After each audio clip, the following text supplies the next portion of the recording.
I previously used IQ. Gamma blow dryer is so strong. Sometimes it kick out of nozzle, middle of the blow dry. This is solid. It's never gonna pop out.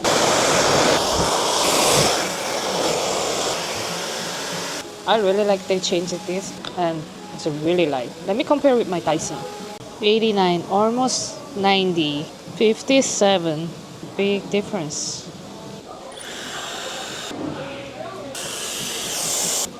It's about same. Compare the sound. Dyson. Dyson sounds a little bit more gentle. Now I'm gonna testing it with my daughter. She's been liking blow dryer ever since she was born. Let's see which one she like more. Starting with the Dyson. Gamma X Hybrid. What do you think? I think she like both.